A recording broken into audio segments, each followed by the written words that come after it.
friends, and welcome to another episode in the Run Breiter Podcast. I am your host, Sam Breiter, and I'm coming at you with a ton of passion today. It feels good. It feels really, really good to give back and do things for other people and to motivate others and get people in a direction in life that you know is going to benefit them both in the short and long term as well as the people around them. And that is what I absolutely love about the sport of running. Running motivates people, gets people in better shape, helps them with their mental health. It just does a lot of good, so much more good than bad for people. It's not perfect, but it is a sport that has made such a big difference in my life, and I will always encourage people to have it at least as a piece in their life. And in the month of January, it was a new year, and I normally look at the start of a new year as far as goals and resolutions for myself. But this year, I wanted to do things a little bit differently. I wanted to think of something that I could do to motivate others on top of what I'm already doing with my videos and my content and my tips and advice. How do I get people engaged? How do I give people a purpose? How do I give people something to participate in? And so I thought, let's do a challenge. Let's get people out there and moving. Let's get people on the treadmill.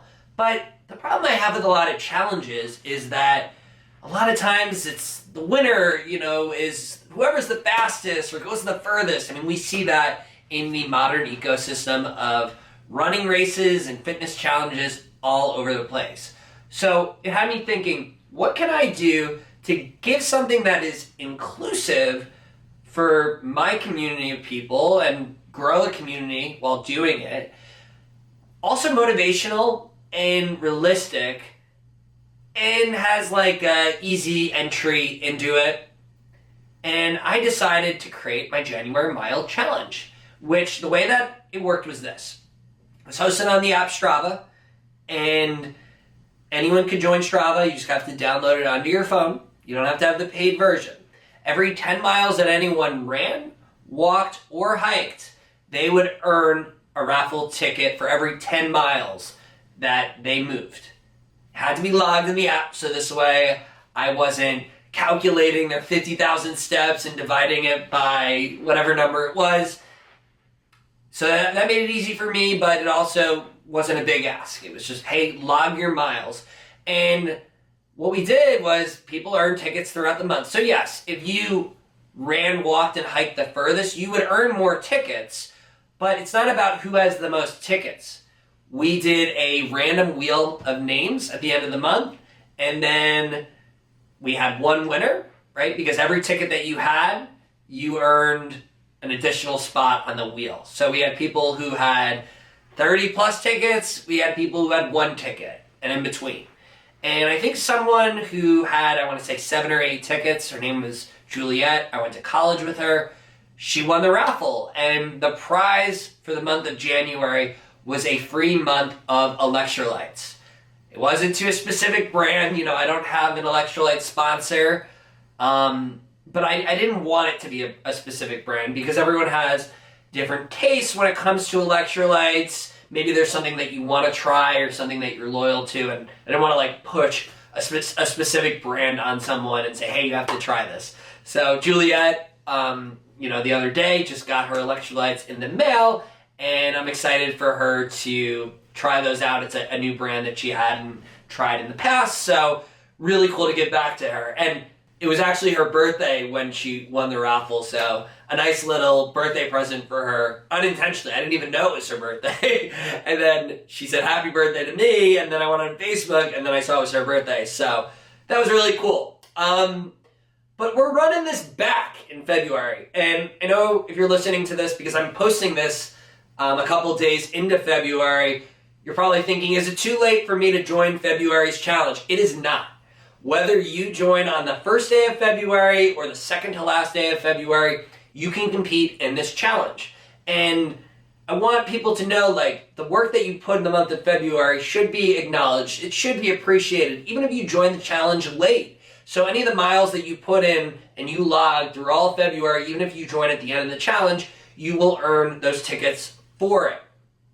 But something that's been cool this month early in the month is that we're only a couple days in. We had 18 people in the challenge in January, and wow, we already have 38 people in the challenge in February. So we've already more than doubled the amount of participants, which is just really exciting to see word of mouth and my videos getting people into the group, which I want to disclaimer this. This is how you get into the challenge. You need to join the Run Breiter Run Club group on Strava.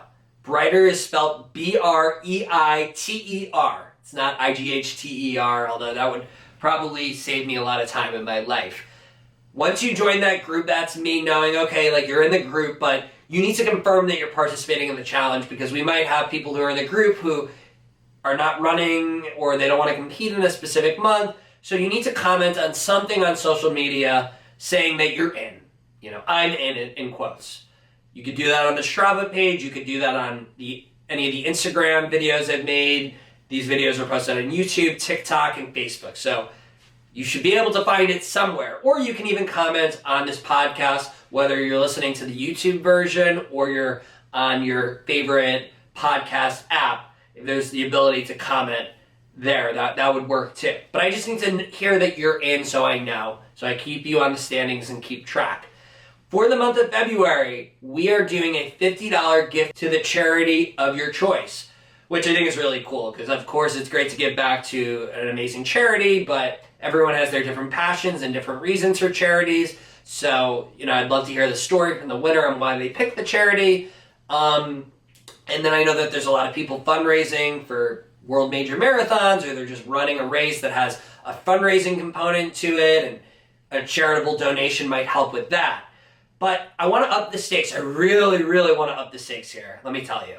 $50, it's a great number. I think any amount of money you donate to a charity makes a difference, right? And, this is coming out of my own pocket. These videos that I post, I don't monetize, so it's not like I'm one of these famous influencers who make enough from their videos. When they give back to the charities, it's, going right back to them. At least right now, maybe that's the future, but it's not like why I'm doing this. I think it's just really great to see all the great feedback and involvement that people have had within these challenges, but I want to get the number to $100. And the way that we'll do that is if we can get 100 people in the Run Breiter Run Club by the end of this month, I will increase the amount to $100.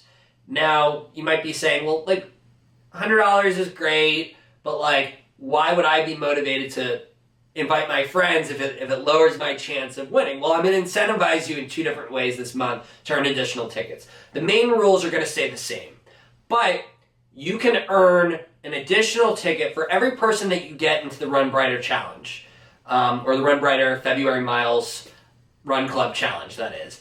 And all you got to do is just show me proof, hey, I texted this person, they're now in the group, boom, okay, extra ticket. I also want to encourage people to go further this month than they went last month. And so I have a rule where if you go 10% more miles this month than last month, for example, you went 50 miles last month, well, if you go 55 miles or more this month, you will earn an additional ticket, right? Or excuse me, you're not going to earn an additional ticket. You're going to earn 2 times the amount of tickets. So you would have earned for 50 miles or 55 miles, 5 tickets, but if you're running 55 instead of 50, that's a 10% increase. You'll actually earn 10 tickets. So that's substantial for people who want to really, really compete and earn a lot of tickets. So that, in my opinion, is making this challenge even more inclusive, giving more people an opportunity to earn more. If you ran 0 last month, well, you put in 1 mile, that will be a 10% increase too. But you do need to get 10 miles to earn tickets, so 10 will get you double the amount or more, right? And so, yeah, those are the rules for this month. Like I said, I really want to get 100 people in the challenge. I really want to donate $100. And the electrolytes prize was great. This charity donation is amazing. And my goal is for this year to run a different challenge every single month, different theme, different prizes. I'm not a billionaire, right? And so, my budget as far as what I can give for these challenges, it's limited, right? But I think if we start seeing growth in the pages, more followers, we have more people in the challenge, more involvement, maybe people who are participating in the challenge want to help out. There's different ways that we can go about this to increase the stakes of prizes. I'm willing to invest more on my side, right? Because obviously, like, if there is a way of monetizing this, then I can give back. And my goal isn't to, like, crazy profit with doing this, but, like, the point is, if we're able to bring in revenue, then I want to give back to the people who are participating and everything like that. So, of course, I appreciate you following, you spreading the word, you leaving good reviews for this podcast. All of that helps the page grow massively, right? And so just a disclaimer there. And the last thing that I do want to say is, as we know, this is an inclusive challenge and that anyone can participate. And I think having someone move 10 miles in a single month, it gives anyone the opportunity to compete, and no one should be hurting themselves doing this challenge, right? So while you are incentivized to move more and go further, a disclaimer, like, I'm not responsible for any injuries that occur, and I don't want to encourage anyone to 2x the number of miles or more than that, because overuse is something that's serious in the sport of running, and I really just want people to stay safe, stay healthy, but have running as a way to improve your mental health, lose the weight that you're trying to trim off, gain confidence, participate in the community, show up to races. All that stuff is such a great part of the sport of running. So hopefully this challenge, if you're not doing those things already, starts getting you there and gets you into this amazing sport that has made such a big difference in my life. But yeah, I would just say, like, when it comes to running, if you don't know where to start, or you've had a hard time staying consistent, or you're in this challenge and you're now like, wow, like, I really want to do some great things with this sport. I have been coaching runners now for, 7-8 years, both in person as well as online. I create custom running plans. I hold sessions with runners, and my main goal is to just understand what's important to you and put that on paper, communicate very quickly with you, and really support your running journey. There's been countless stories that I have where I've turned around people's lives with running, and I would love you to be part of that if you need that level of support. I'm also doing something interesting too, where I'm running audits for people who might not need, like, that full custom training plan every week, and you also don't want to spend, like, the full amount of money that might cost to have a coach, but you've been training in a certain way and you want to share with me what you've been doing, and then I can give you some quick and actionable tips and advice as far as, like, hey, like, I really like how you're training in this area, but here are some quick tweaks you can make to improve your performance or help with your specific goals. So that's like a one-time cost there. You can find, like, information on that on my Stan store, which is linked to my Instagram bio, if that is something that you're interested in. But yeah, I mean, big picture for this podcast was really talking about the challenges and the impact that we've been able to make there. So having a lot of fun with this. I hope you are too. I know a lot of people are. And like I said, it is not too late to join the challenge. You can join up until the last day of February, spread the word, earn extra tickets, get your miles moving. And as always, friends, don't forget to run brighter. See you again here real soon.